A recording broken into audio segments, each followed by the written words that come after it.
Yo, was geht ab, Buddies? Mein Name ist Jones und willkommen zu einem erneuten Video von mir. Im heutigen Video starten wir mit einem neuen Run. Diesmal haben wir Runs und Special Kush Seeds. Die Run Seeds sind von Zamnesia und die Special Kush Seeds sind von Royal Green Seeds. So wie ihr im Hintergrund seht, habe ich das Ganze diesmal mit so Red Cups gemacht. Also einfach diese ganz normalen Partybecher, die man kennt, ja, die klassischen roten aus amerikanischen Filmen, sage ich jetzt einfach mal. Da habe ich dann unten 4 Löcher in jeden Becher reingebrannt. Man kann das auch vorsichtig mit so einem Sparschäler machen, habe ich alles schon gesehen. Aber ich mache das hier mit einem Feuerzeug. Habe dafür, ja, 6 Becher quasi angebrannt. Nicht wirklich angebrannt, sondern halt, ja, kontrolliert abgebrannt, damit das Wasser abfließen kann. Habe die dann befüllt mit Erde. Genau, die Erde, die ich verwendet habe, die werde ich euch an dieser Stelle mal einblenden. Ich bin aktuell so ein bisschen am Testen, welche Erde ich verwende, aber der lokale Pflanzenmarkt hier hat die Erde neu im Sortiment und ich dachte, das passt doch, teste ich die mal aus. Und bisher bin ich sehr, sehr, sehr zufrieden, aber da werde ich nochmal drüber berichten. Ansonsten habe ich die Seeds in Wattepads und in einer, Plastiktüte diesmal keimen lassen. Ein bisschen länger, muss ich zugeben, weil um die Zeit, wo ich die Seeds keimen gelassen habe, hatte ich andere Dinge zu tun. Hab die so ein bisschen vergessen, muss ich ehrlich sagen. Also die waren dann doch schon 2, 3 Tage zu viel am Keimen. Aber ich bin so extremst überrascht mit dieser Wattepad-Methode. Gerne mache ich dazu auch nochmal ein separates Video, wenn ihr darauf Bock habt. Schreibt gerne mal unten in die Kommentare, wie lasst ihr eure Seeds keimen. Ja? Gibt es ja tausende Varianten, naja, nicht tausende Varianten, aber jeder hat so seine, Favoritenmethode und das ist auf jeden Fall meine. Da die Seeds jetzt schon ein bisschen länger waren, habe ich mich dazu entschieden, die oben auf jeden Fall schon mal ein bisschen rausgucken zu lassen. Ansonsten habe ich die immer, direkt in die Erde reingesteckt, beziehungsweise habt ihr auch in der Erde keimen lassen, aber so achte ich drauf, dass oben einfach ein bisschen schon rausguckt, die Wurzel natürlich in Richtung Erde zeigt, ja, Richtung runter, weil wir wissen alle, Cannabis Tiefwurzler und die Wurzeln natürlich erstmal nach unten. Das ist genau das, wo die Wurzel auch erstmal hin möchte, den Boden von dem Cup erreichen und dann schön in die Breite gehen.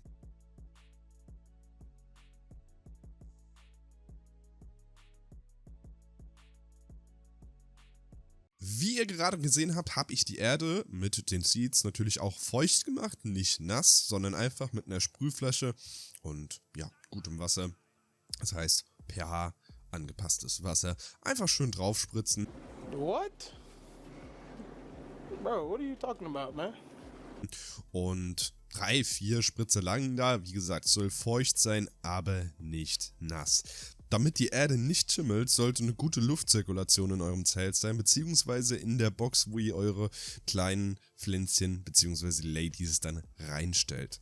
Weil es kann in der Phase gut und gerne dazu kommen, dass eure Erde mal ein bisschen anfängt zu schimmeln, weil ihr wollt das Ganze feucht halten, aber wie gesagt nicht nass und ihr braucht eine gute Luftzirkulation. Da gibt es einen kleinen Trick hier, auch mal im Hintergrund zeige ich euch das. Ich habe das zwar danach wieder weggemacht, aber so ein kleiner Trick gibt es da schon. Ihr könnt euch diese Cups einfach umdrehen, könnt euch das ein bisschen zurechtschneiden, an den Rand stellen von eurer Box und dann das Ganze, den ganzen Bums einfach zumachen. Gesagt, getan. Schön nochmal in den Deckel reingesprüht, dann draufgesetzt und 7 Tage später sehen die Ladies so aus. Für diejenigen, die sich jetzt fragen, aber du hast ja jetzt hier 6 Pflänzchen stehen. Ja, das stimmt, aber ich werde mir aus diesen 6 Keimlingen einfach die 3 schönsten aussuchen. Die 3 schönsten Phenos, die ich einfach jetzt so in den ersten Stadien von dieser Pflanze einfach erkenne und dann die einfach behalte und die andere gebe ich weg oder entsorge ich ganz einfach. Ungefähr 2,5 Wochen später habe ich mich dazu entschieden, die Red Cups bzw. die Ladies umzutopfen in einen 10-Liter-Topf. Das ist so eine gute Zwischengröße, sage ich jetzt einfach mal, die man vom Red Cup auf dann das nächstgrößere Gefäß nehmen kann. Und ihr seht auch im Hintergrund, das geht ganz einfach. Einfach schön mit den Fingern den Redkap von der Erde so ein bisschen lösen. Das funktioniert ganz automatisch. Und ja, wenn mal ein Würzelchen da abbricht oder sowas, macht euch keine Gedanken. Das ist überhaupt kein Problem. Das wird die Pflanze verkraften. Und auch da macht es am besten so, wie ich es im Hintergrund ihr auch zeige. Das Gefäß, wo ihr es vorher drin habt, einfach schon mal in den zukünftigen Topf reinstellen, Erde rein, dann habt ihr ein perfektes Loch, einfach um eure Pflanze umzukippen und dann reinzusetzen. Perfekt.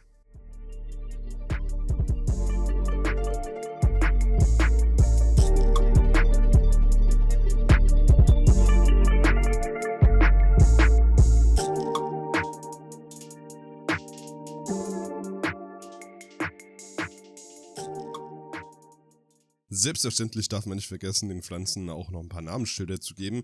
Macht das am besten direkt, wenn ihr es umtopft, beziehungsweise auch schon, wenn ihr die Keimlinge einpflanzt, beziehungsweise die Seeds, weil am Ende wäre es ein bisschen blöd, wenn ihr die Sorten vertauscht.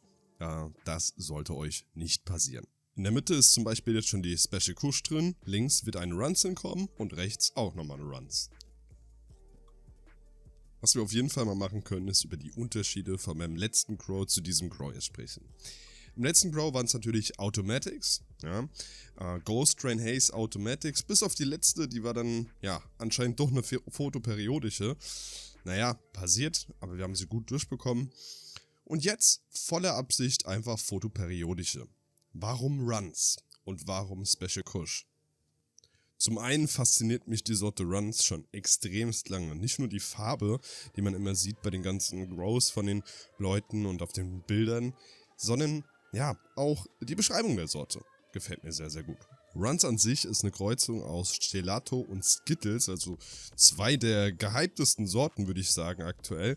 Und der Geschmack und der Geruch soll extremst süß sein. Sehr fruchtig. Und hingegen beim Special Kush ist es quasi genau das Gegenteil. Wir haben hier Oldschool, also richtige Oldschool-Sorten in der Kreuzung drin und ein Geschmack, der eher, naja, ins Haschartige gehen soll und gar nicht wirklich dieses Fruchtige beinhalten soll. Deshalb zwei Pflanzen, die komplett in eine andere Richtung gehen vom Geschmack her.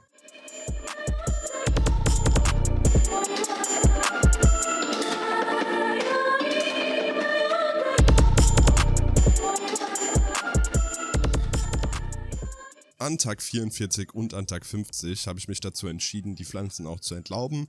Einfach mal, ja, riesen Fanleaves wegnehmen, die dafür sorgen, dass von dem Licht, was oben drüber ist, weniger an die unteren Triebe drankommt. Und das wollen wir natürlich nicht, auch wenn wir die Pflanzen im Endeffekt trotzdem lollipoppen. Aber wir möchten natürlich, dass die Pflanze in der Wachstumsphase in alle Triebe und Äste schön viel Power reinbekommt, ja, und das funktioniert halt eben nicht, indem oben ganz viele Blätter sind und unten die Blätter und Äste und Triebe bekommen gar kein Licht. Deshalb schaut immer drauf, dass genug Licht durchkommt. Ich habe euch da auch jetzt mal von unten so ein bisschen die Sicht versucht zu zeigen in der Pflanze. Einfach schauen, auch mal von unten gucken, kommt da genug Licht durch, ja, und vor allen Dingen nicht nur Licht, sondern auch Luft, und das ist eben wichtig, Luft und Licht, ja, deshalb sollen es nicht zu viele Blätter dran sein. Nimmt aber auch nicht zu viele Blätter weg, ja, weil das kann die Pflanze extremst stressen, sondern macht das Ganze taktisch, guckt, okay, dieses Leaf ist jetzt über, ja, dem Ast, über der, in Anführungszeichen, Knospe, da wo dann eine entsteht, und macht das dann eben weg. Aber es soll auf keinen Fall eine Nacktpflanze da stehen. Das wäre ein bisschen zu viel des Guten. Wundert euch nicht, wenn mal die Blätter den Kopf hängen lassen. Das ist ganz normal und ich gieße aktuell so, dass wenn die Blätter den Kopf hängen lassen, also ja, der Topf furztrocken ist, fast furztrocken, dann gebe ich dem Topf wieder Wasser zu. Also einfach warten, bis der Topf logischerweise trocken ist und dann wieder Wasser geben. Lieber manchmal zu wenig Wasser als zu viel, weil zu viel Wasser kann eure Pflanze ertränken, es kann Staunässe entstehen und es kann dann ja, Wurzelfäule entstehen und dann geht eure Pflanze ganz schnell flöten und das wollt ihr nicht. Naja, ansonsten hoffe ich, dass euch das Video gefallen hat. Wenn dem so ist, bitte einen Daumen nach oben geben und ein Abo auf dem Kanal dalassen, falls ihr noch nicht abonniert habt. Würde mich mega unterstützen. Und was ist bei euch eigentlich so geplant für dieses Jahr? Bro-technisch natürlich. Würde mich alles sehr interessieren. Schreibt's gerne mal in die Kommentare. Und ansonsten, ja, bis zum nächsten Mal. Peace out, euer Jones.